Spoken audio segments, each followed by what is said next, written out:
things to say. Adam was born in England, and he's a commercial banker. And how did you get involved with Oorah? Wow, well, it's quite a long story, but We got plenty of time. first let me start by saying I believe the word is secular. Yes. Our family was probably the most secular family that you could probably find. We live 5 miles from the nearest synagogue and probably 1,000 miles away from real Jewish civilization. We met Oorah because my wife actually reached out about a year ago. We're looking to put our kids into Jewish school, and we're looking for balance. We were a lot of work and really lacking the spirituality and the balance. Brought up Jewish, but kind of went off the path, if you know what I mean. Right. So we were entertaining it. Now, I'll be very honest with you. We're living in a non-Jewish area. We're secular. All the schooling, everything's being paid through the taxes from my work and from the housing and everything. So kids get picked up at the bus right in front of the house. I wasn't really for it. I was like, wait a minute, I'm not looking to spend any extra money here. Let's just stay as we are.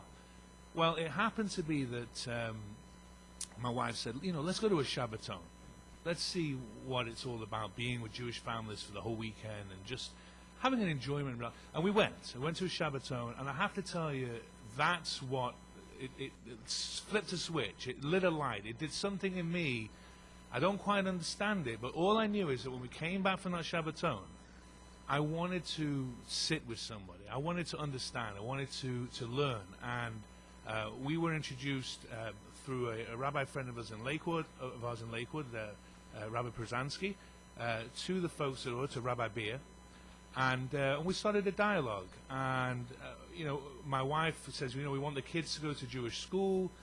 Shalom Torah, I believe Rabbi Freeman was on earlier on today, and he's a tough act to follow, but let me tell you, what a gentleman, really. So we started the conversation with Shalom Torah, and at the same time, Oorah graciously had a rabbi who, on his own free time, Rabbi Lapidus in Lakewood. Hi, Rabbi Lapidus, wherever the camera is.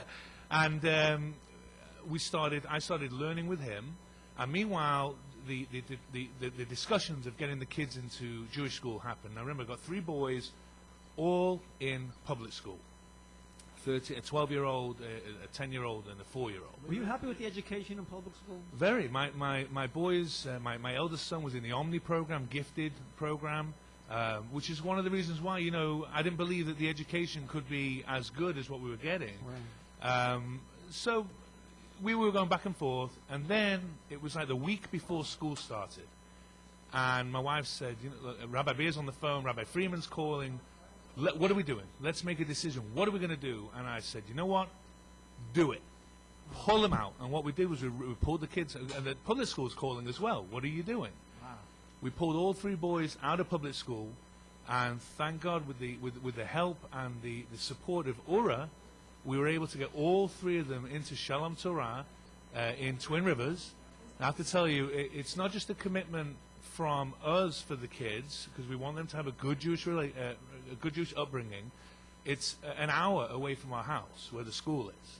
So we drive them to the bus stop every morning. We get up at 6:30 in the morning, drive them to the bus stop. They're on the bus for 45 minutes to an hour, depending on traffic. And they're very happy to do it. And you know what? They're getting a good Jewish education. And I have to tell you that there has been no drop in the standards of their education. Only thing is, what nachas that I get when they come home, I started hearing them, the singing, I want to be the Shabbos Abba, and it really, the effect that has, it's profound. I never really understood, from my own perspective, how this would affect us all as a family. We wanted to do it for the kids. That was the form. We want the children to have a Jewish education. I was brought up in Manchester, England. I went to Jewish school, because everybody went to Jewish school. Here it's very different. You really have to make an effort when you are secular to do that. So we did. And Alan, you'll just excuse me a second.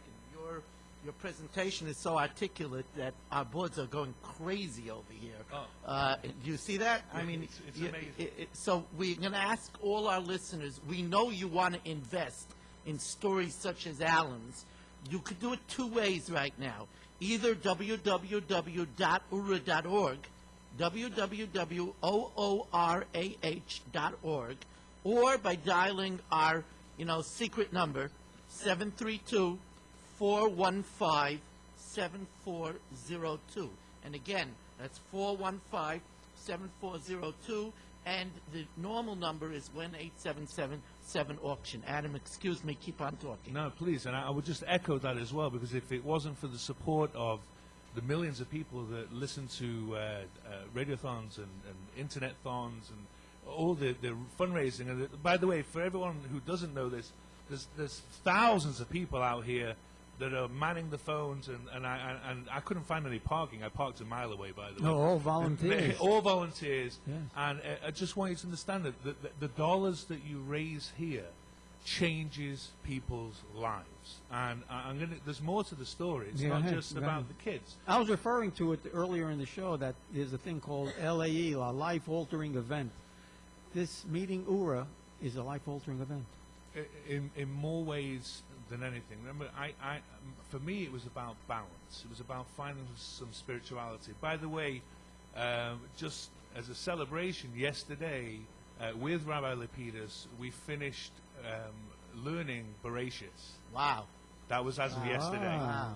So that's a milestone here. We're Mazel starting tov. the next one. So yeah, it really is. And I'm kind of going ahead of him because I want to know, okay, what's going What's on What next? happened next? What's next? It really is. It's like an addiction. And you're wearing film now every day? You put on Ah, film? Well, let me tell you. Yeah, Let me go. tell you how we get to this. So, we went to the Shabbaton. The kids are now in the Jewish school, and I'm feeling this change in myself. Unfortunately, we went to the second Shabbaton, which is I think back in February or late March. Where was that? Up in Somerset, New Somerset. Jersey. And hello to everybody that was there. Isn't that a Cadillac performance? It was amazing. It was I mean, if you've never been to an Oorah Shabbaton, go. It's fabulous food as well. I'm on a diet. All the food out there. Don't worry, they can't see that. Don't worry. But I have to say that, unfortunately, right before that Shabbaton, I was one of the thousands of people that unfortunately got laid off in the commercial banking world. And ordinarily, I probably would have panicked. But if it wasn't for the balance that I got from having spirituality in my life, I really believed that everything's going to be fine. I really believe this is part of a bigger plan, that I'm just riding the coattails of Hashem's design. And what if it was meant to be? And I really believe that. And thank goodness, and with the grace of Hashem and all the help, that I was recently hired back into the commercial banking industry. Wonderful.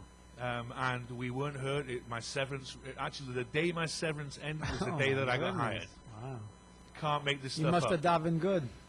We really well. You were mentioning about tefillin. Since that time and the kids coming home and everything, yes, I started putting on tefillin, especially when I got later. I have put tefillin on every single day since then. Wow. And I haven't stopped, and it's just a great feeling. Adam, what's next? You might grow a beard like Rabbi Weiss. I mean, You never know. Look at me already. I've got the white shirt and the black pants. It'll certainly save money on my dress, on my clothing. Alan, I have an interesting question. Adam, Yeah. I have an interesting question for you. It's the rub